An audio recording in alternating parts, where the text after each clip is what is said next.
helping you with Acorn and RISCOS computing.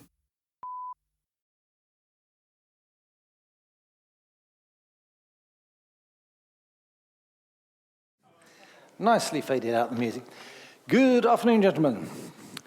Right, great to see you in person again after, seems like forever. Basically, we've been pretty busy, as you may know, that we moved premises just under 3 years ago, but we're getting ourselves slowly sorted, but we've still not actually opened up all the boxes yet that we moved. But no, we're slowly getting more organised. But one of these things that we need is time. Unfortunately, time doesn't seem to be something we particularly have in stock. I used to say that I wanted to semi-retire to 40 hours a week when I was 50, but I'm now 66, and I'm still wanting to semi-retire to 40 hours a week, but we'll see what happens there.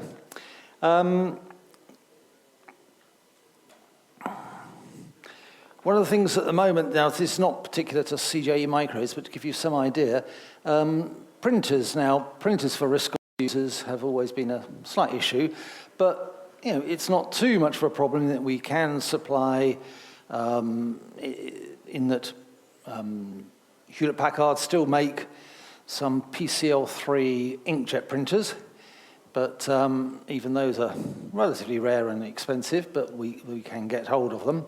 But laser printers, I looked at our main distributors earlier on this week and their stock, and of colour laser printers, the cheapest one that they had any stock of was over £700 plus VAT trade price. Well, none of the cheaper ones are available at the moment, but we are hoping to source some. We've found a particular Xerox mono laser at a not extortionate price. It's still over like £200, but we can get those.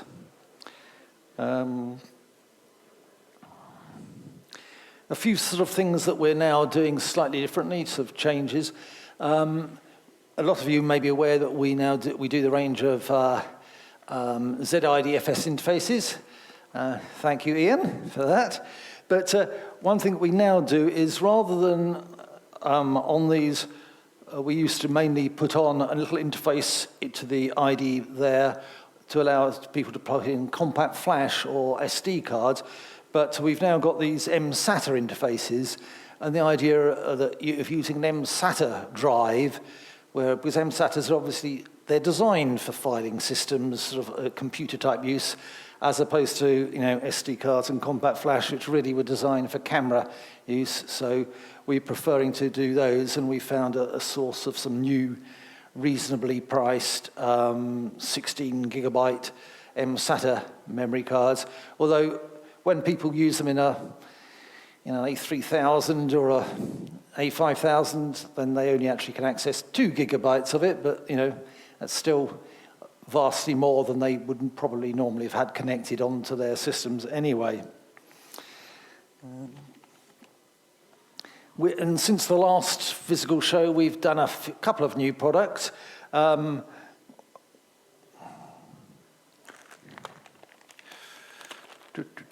Sorry. One of which was, it's fairly obscure use, but basically A7000 backplanes were always pretty rare and therefore quite expensive. But what we've done is we've replicated the Acorn backplane, but at the same time, we were going to put a connector to allow you to put in with I2C on it to allow you to put one of our little real-time clock modules onto it.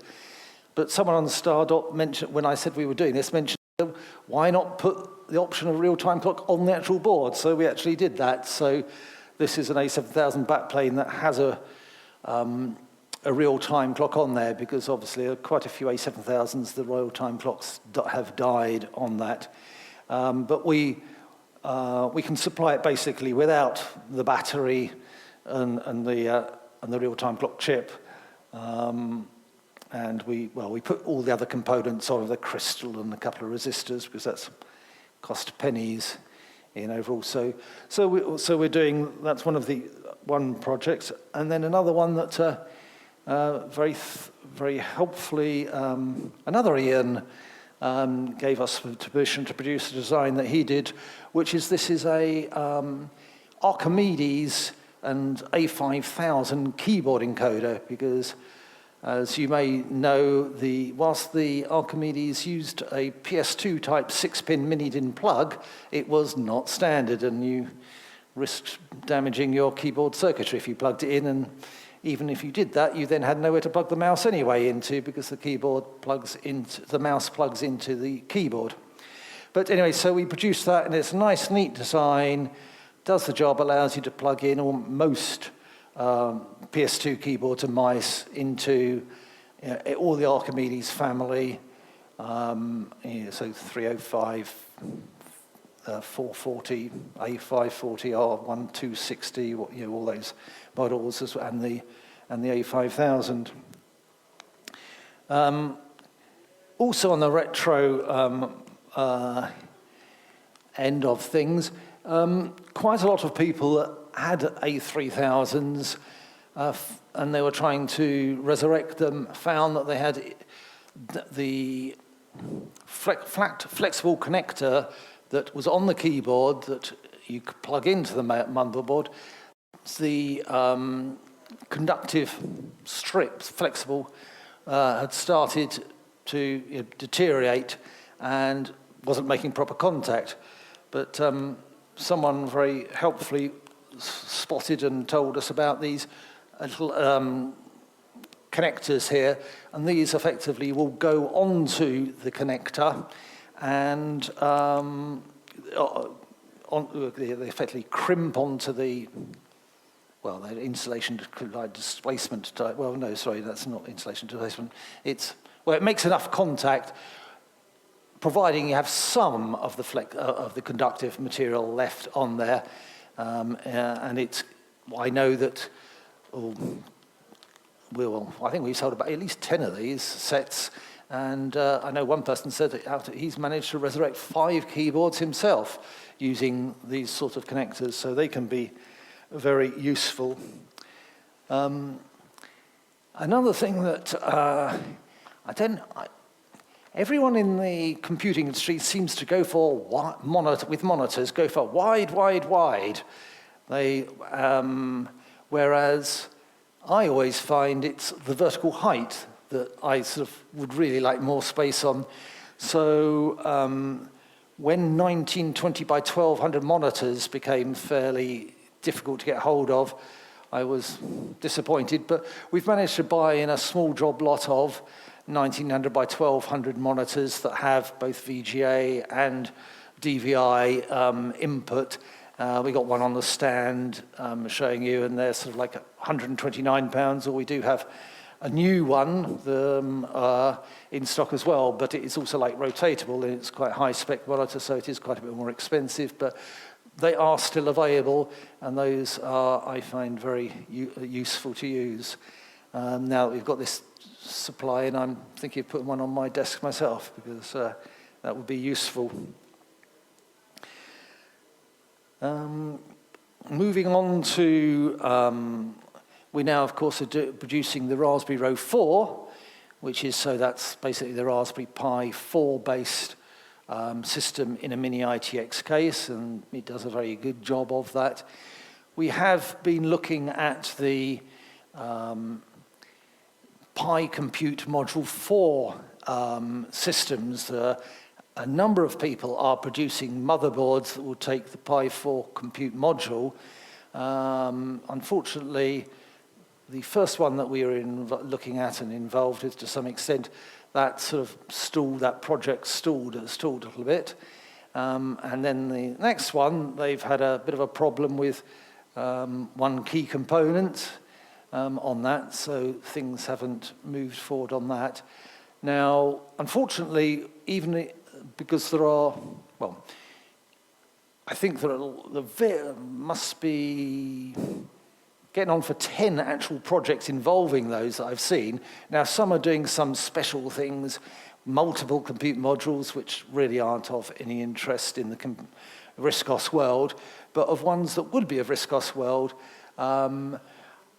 we felt we didn't want to sort of like really do one ourselves on the basis, a lot of other people out there doing that, why not try and get the economies of scale and help utilize that, along with we want to try and avoid, if wherever possible, the not invented here syndrome that unfortunately I think has all been too rife in the RISC-OS Acorn world, that they've done things in their own way when they could have utilized others. So we are hoping to do something with Pi Compute-based modules with a motherboard that's designed for a mini ITX case, but we don't know quite when. The other thing is, it's going to be cheaper than actually mounting a Pi 4 in a standard case. The costs are quite considerable on that, so it'll be a nicer solution, but it will be more expensive. The thing is, you then have to think, well, right, what's the advantage? Right, it's nicer solution, neater. The main advantage I see it as is that theoretically you can take out one compute module and replace it. Well, apart from replacing a standard compute module 4 with one with more memory, which now that the only Raspberry Pis sort of currently available seem to be 4 and 8 gig, that's not particularly, therefore, an advantage. The main advantage would be if they come up with a Raspberry Pi Compute Module 5. Now, the issue there, though, is two things. Will it actually work without any change, without any motherboard changes in that, which probably I think they're going to try and design it so it should, unless people have made assumptions in their motherboard design, but that they got wrong. And the other thing, of course, is will, in actual fact, RISC-OS work on a Pi Compute Module 5? There are rumors that the next Raspberry Pi will actually not offer the 32-bit mode that RISC-OS relies on. Now, there are plans, I know, afoot to address that, but they are quite longer-term plans, and it's going to be very interesting to see what happens there. So,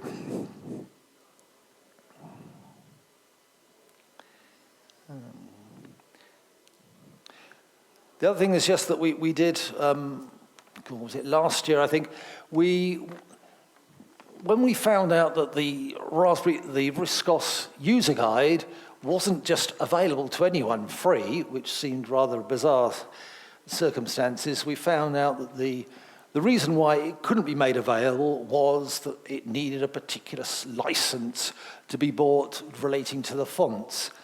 And when we found out the cost of the license wasn't, when we found out what the cost of the license was, we said, well, we'll just pay it, and to enable that to be done. So we did that, I think it was last year, and it's great to see that now anyone can download it, because it did seem rather bizarre that not even the user guide could be downloaded to be used by anyone that was coming into the use of RISC-OS. So, I think that's pretty well covers the things that we're doing at the moment. We've got with us, we've got everything from second-hand RISC PCs, because that's one thing during the pandemic, people seem to have had more time for their hobbies, and their hobbies often seem to involve using retro computers. So, as we said a little while in an announcement we made last week,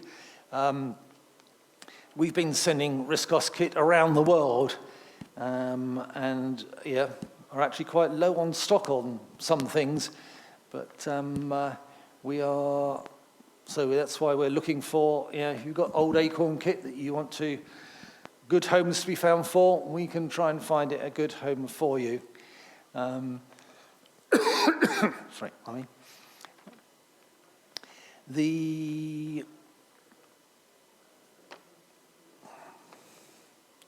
yes, no, I thought of something then, but it's gone. It's gone. Anyway, so